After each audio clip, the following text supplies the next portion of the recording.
বইটা নিয়ে নাড়ানাড়ি করছে আর লাফালাফি করছে। তাড়াতাড়ি করে আমাদের ইউনিটের লোকজন নৌকাটাকে টেনে কাছে আনলো। পরে শুনলাম যে রৌনক ভাইয়া কাঠ বলতেছে না, কতক্ষণ বাইরে ব্যথা হয়ে গেছে, রাগটাকে নিবারণ করার জন্য সে নৌকার উপর দাঁড়িয়ে ওরকম লাফালাফি করছিল। এইটা একটা মজার ঘটনা। তারপরে এরকম অসংখ্য অসংখ্য মজার ঘটনা আছে, যে ঘটনাগুলো আসলে রিয়াকশন একরকম হতে পারতো, কিন্তু রিয়াকশন আসলে অন্যরকম হয়েছে। যেরকম কোনো একটা শর্টে কমলদা ভালো বলতে পারবে, কমলদা ওই যে আমাকে যে নামাইলা তোমরা নদীতে চুবাইলা নদীর মধ্যে, যে এইটুকু পানির মধ্যে থাকো দিদি, এইটুকু পানির মধ্যে থাকো। তা আমি নৌকার উপর বসে বসে আমাকে কমলদা ইনস্ট্রাকশন দিচ্ছে, দিদি এইটুকু শুধু চোখ বের করা, চোখ বের করা। তখন আমি দেখলাম যে ওরা নৌকায় বসে বসে এত আরাম করে আমার শর্ট নিচ্ছে আর আমি পানির মধ্যে বসে শর্ট দিচ্ছি। ঠিক আছে তুমি নামো, নিচে নামো। পরে মোটামুটি হোল ইউনিটকে আমি ওই দিন নদীর মধ্যে নামিয়েছি। ঠিক আছে এবার থাকো, প্রায় 2-2.5 ঘন্টা আমি থাকবো পানির মধ্যে, তোমরাও থাকবো পানির মধ্যে। তো এরকম অসংখ্য আসলে ঘটনা আছে। আর একটা সেটে শুটিং করতে গেলে অনেক ধরনের ঘটনা ঘটে, ভৌতিক ঘটনা ঘটে, মজার ঘটনা ঘটে, অনেক আনওয়ান্টেড ঘটনা ঘটে।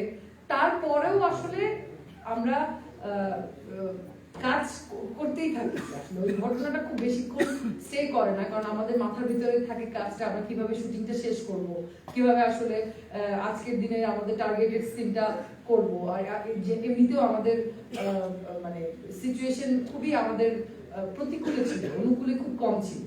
তো এই কারণেই আমাদের খুবই কনসেন্ট্রেট করতে হয়েছে সেটে, কাজে, শুটিংয়ে। আমরা অন্য মানে আমরা খুব বেশি ডিসকানেক্টেড বা থাকতে পারিনি, সিনেমাটা ছাড়া, গল্পটা ছাড়া, সিন ছাড়া আমরা থাকতে পারিনি। তো নয়া মানুষের আমার গল্পটা আমি যেদিন পড়ি, আমি বার্থডে দিন, আমার 2022 বার্থডের দিন আমাকে সোহেল ফোন করে আমার সাথে কথা বলে, এবং ওই বার্থডের দিনই কোনো একটা কারণে আমার মনটা ভীষণ খারাপ ছিল। আমি খুবই আপসেট হয়ে বসেছিলাম, তখন আমাকে ফোন করে এবং ফোন করে আমাকে সিনেমার কথা বলে। তো এর মধ্যে কয়েকটা সিনেমায় আমার এক্সপেরিয়েন্স একটু ডিফারেন্ট, এক ধরনের চরিত্র শুনেছি, স্ক্রিপ্ট পাইনি, কিন্তু সেটা যে দেখেছি যে আসলে চরিত্রের যেই বর্ণনা আমি পেয়েছি সেরকম নাই, এরকম কোন একটা সিমিলার রিজনে আমার মন খারাপ ছিল। তখন আমি ওকে খুবই করে বলি যে আমি করবো একটা শর্তে, যদি আমাকে শুটিং এর আগে ফুল স্ক্রিপ্ট পাঠানো হয়। ও তখন খুব কনফিডেন্টলি আমাকে বলল, আপু আপনাকে আমি এক্ষুনি ফুল স্ক্রিপ্ট পাঠাচ্ছি, ফুল স্ক্রিপ্ট আমার কাছে রেডি আছে। ও আমাকে যখন পাঠিয়েছে আমি বোধহয় আধা ঘন্টা, মানে স্ক্রিপ্টটা একটা পড়তে যত সময় লাগে তত সময় আমি নিয়েছি, সাথে সাথে পুরো স্ক্রিপ্ট পড়েছি এবং ওকে ফোন করেই আমি বলেছি যে আমি করবো, আমি রাজি হয়েছি। তারপরে তো পুরো শুটিং প্রসেস আমরা আসলে জানি। এবং আমি এই সিনেমাটার সাথে যুক্ত হতে পেরে আমার ওই মানে আমি নয়া মানুষ সিনেমার একজন আর্টিস্ট, এটা যে আমাকে নিজেকে কতখানি কনফিডেন্ট করে বা আমাকে যে এটা এক ধরনের শক্তি যোগায়, সেটা আমি আসলে মানে ভাষায় ব্যক্ত করতে পারবো না। আমি শুধু এইটুকুই বলতে পারি যে নয়া মানুষ আসলে ওই মুহূর্তটাই, যে মুহূর্তটা আমি নয়া মানুষ স্টার্ট করি, এটা আমার স্ট্রেংথ হয়ে আমার জীবনে আমার কাছে কাজে লেগেছে। নয়া মানুষের শুধু স্ক্রিপ্টটা না, মানে পুরো বিষয়টাই আমার জন্য একটা স্ট্রেংথ ছিল, এখনো পর্যন্ত আছে। তো আমি আসলে এটা বলতে চাই যে দর্শকরা যদি এই সিনেমাটা আসলে হলে এসে দেখে তাহলে খুবই দর্শকেরও ভালো লাগবে।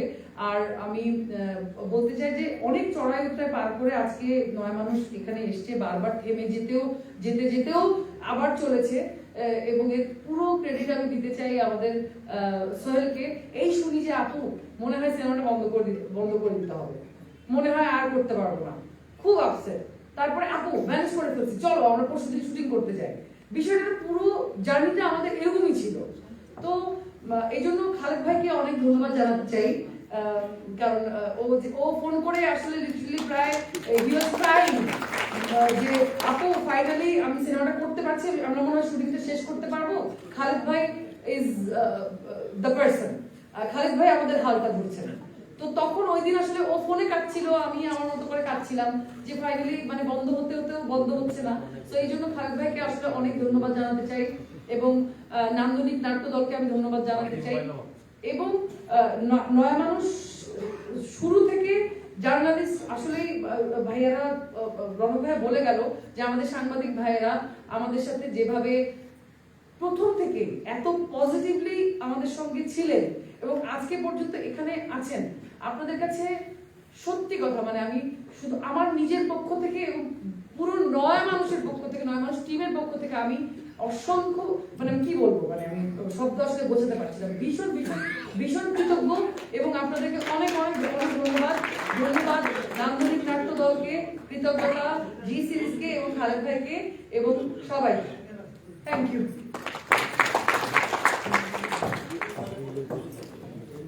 চরের মানুষের জীবন আসলে নানান প্রতিকূলতার মধ্য দিয়েই যায়, অনেক চড়াইউতরার মধ্য দিয়ে যায়। ঠিক এই সিনেমাটি অনেক প্রতিকূলতার মধ্য দিয়ে আসলে নির্মাণ করা, এবং সেই গল্পটাই জানতে চাইবো আসিফ ভাইয়ের কাছে। আসিফ ভাই যদি একটু মঞ্চে আসতেন এবং সিনেমাটা নিয়ে কিছু বলতেন।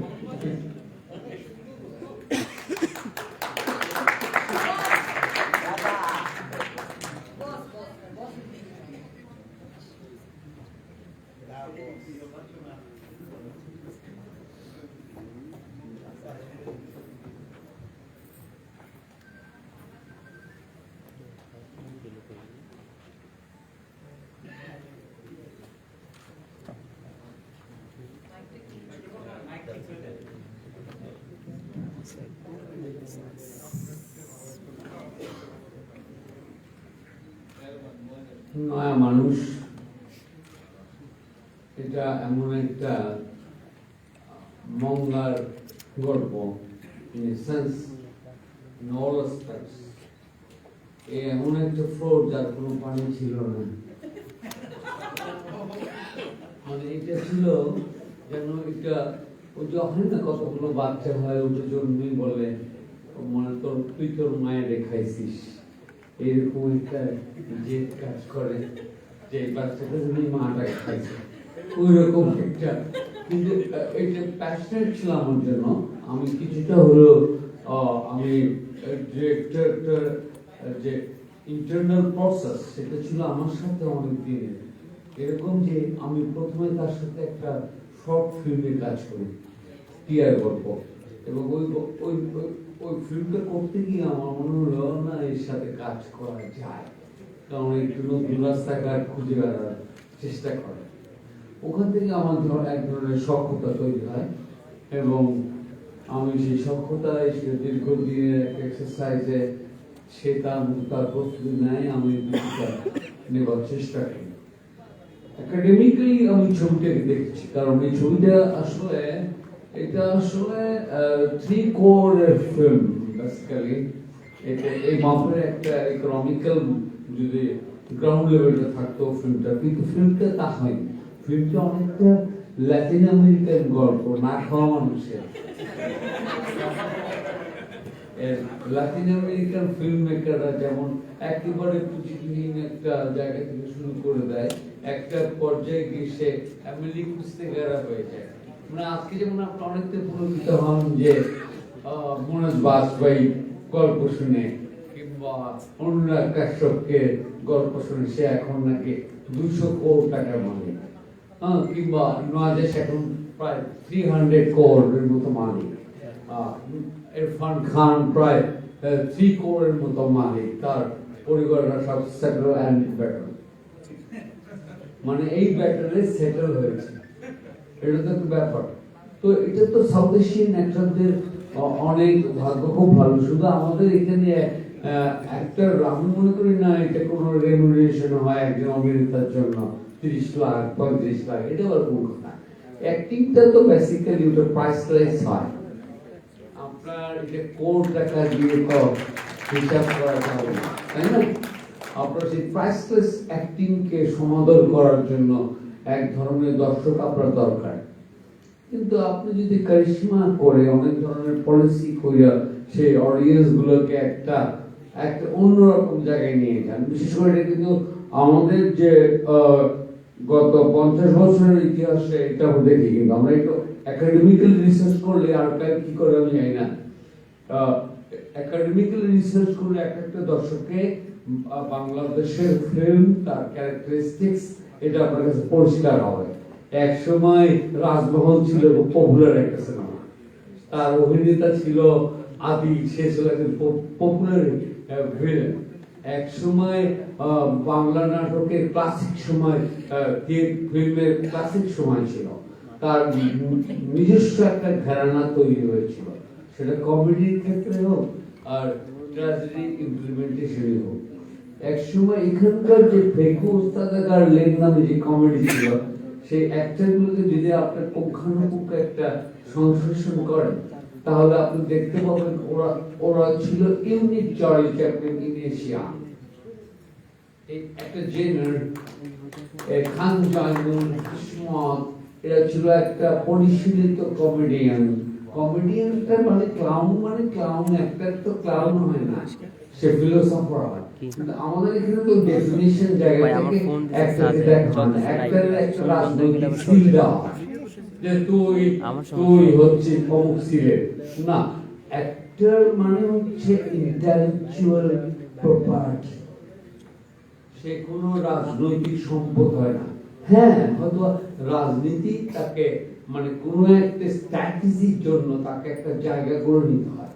যেমন ধরেন গত 4 দশক কাজ করেছি, 4 দশকের মধ্যে আমার যেটা হয়েছে, আমি কখনো as a personal actor, personally একজন অভিনেতা চেষ্টা করেছি অভিনয় করার জন্য। এটার চেষ্টাটা আমার শুরুতেই ছিল না। আমি প্রথমে ফিল্ম অ্যাক্টিং, থিয়েটার অ্যাক্টিং, এগুলো ডিফারেন্স কিভাবে হয় এটা বোঝার চেষ্টা করছি। আমার প্রতি মুহূর্তে একটা চেষ্টা ছিল পরীক্ষা এবং নিরীক্ষা। আমি সেজন্যই কিন্তু ফিল্ম থেকে আমার শুরু হয়নি, ফিল্ম দিয়ে আমি কিন্তু শুরু করিনি, এটা কিন্তু একটা ভুল বোঝাবুঝি হয়েছে। কিন্তু পুরো একটা জায়গা আমি নিজেকে বলেছি একটা সাক্ষাৎকারে যে আমি নিজেকে একটু পরিমাপ করতে পারি না, ভাই আমি কে ভাই, আমার ভাই। এখন এটা তো সম্ভব হয় না। এটা হয়ে যায় যখন আপনি শুধুই মাত্র একজন অ্যাক্টর, যাকে আপনি রিকগনাইজেশন দিবেন যে অ্যাক্টর কোনো রাজনৈতিক সম্পত্তি হয় না। আপনাকে বলতে হবে অ্যাক্টর ইন্টেলেকচুয়াল প্রপার্টি, এটা শুধুমাত্র রাষ্ট্রের সম্পদ।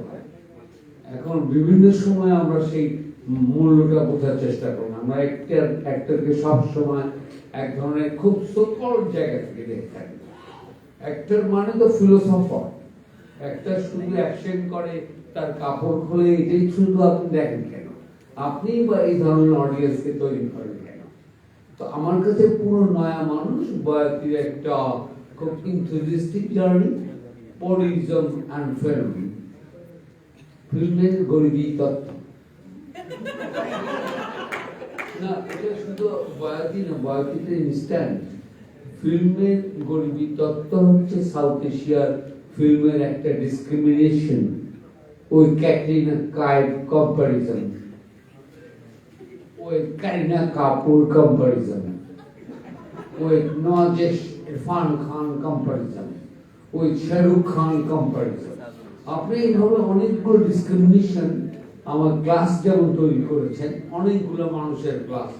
আপনার ফিল্ম কখনো মার্কসিজম হতে পারেনি, এই জন্যই আমি এমিলি কুস্তেকারের জন্ম আপনি দিতে পারেনি, বা আইজাসকেও নীলকেও আপনি একজন পরিচালক বানাতে পারেননি, কিংবা একেবারেই অখ্যাত যাকে কেউ চেনে না, একেবারে হলিউড বাজারে বাজারে ঘুরে ঘুরে বেড়ায়, হাত পাগলা একটা লোক, সারাদিন গাঞ্জা খায়। এখন ওই লোকটাকে একটা পর্যায়ে গিয়ে একটা বড় আকারের মানুষ হয়ে বাড়াবে, এর নাম ডেভিড মামেট, যে আপনার ওয়েস্টার্ন ফিল্মকে অন্য একটা জায়গায় নিয়ে গেছে। জনি ডেপের মতো মানুষদের স্টোরি দিয়েছে অ্যাক্টিং করার জন্য। এই যে লেভেলটা একটা পর্যায়ে যখন আপনি অর্থনীতিকে জয় করতে পারবেন, আপনি তো এত ক্ষুধার মধ্যে আপনি ভালো ফিল্ম করেন কি করে, এটা তো অবাক লাগে। এটা হয় না। ফিল্ম মানেই হচ্ছে সত্যিকার অর্থে একটা অবশ্যই ভোগ দিতে হয়, তারপরে পুজো হয়। আশা করি নয় মানুষ একটা সার্থকপূর্ণ জায়গায় যাবে। একটা ফিল্ম তো এখনই তাৎক্ষণিকভাবে বিচার করা যায় না এই ফিল্মটা কেমন হবে। ঋত্বিক ঘটক কি ভাবছিল যে তার তিতাশক্তি নদীর নাম এই জায়গায় যাবে? না, যেটা ভাবেই নি। তার এক ধরনের প্যাশন থেকে সে কাজটা করেছিল। সে করেছিল 47-এর আগে পূর্ব বাংলায় আমি কেমন ছিলাম আমার এই ভাবনা থেকে। হ্যাঁ, ঋত্বিককে পরে পরে কলোনিজম পর্যায় করেছে, তার ক্ষমতা ছিল, কিন্তু এটা আবার বলা ঠিক হবে না, এটা ভুল একটা ব্যাখ্যা। ঋত্বিক ঘটক খুব গরিব ডিরেক্টর ছিল, এটা তো ভুল ব্যাখ্যা। 55 ছবির একজন পরিচালক কি ভাবে এত গরিব ডিরেক্টর হতে পারে, এটা ভুল ব্যাখ্যা না। তো কলোনিজম এক ব্যাখ্যা থাকে নানা রকমের, ঋত্বিক ঘটক থেকে একটু উপরের লেভেলে দেখা সত্যজিৎকে, কিংবা তার একটু উপর লেভেলে মৃণাল সেনকে, সিজিৎকে, বিভিন্ন লেভেল মেনটেন করা, ডিসক্রিমিনেশন অফ আর্ট, এই ক্লিয়ারিটিটা হওয়া উচিত ছিল সাউথ এশিয়ান ফিল্মে, কিন্তু এটা হয়নি। 47-এ এটা পূর্ব বাংলার জন্য ট্র্যাজেডি হয়েছে, 47-এ এটা পূর্ব বাংলার জন্য ট্র্যাজেডি হয়েছে।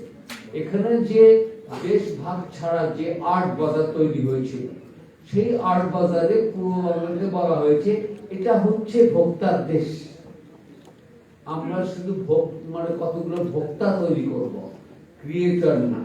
ধন্যবাদ, ধন্যবাদ সবাই।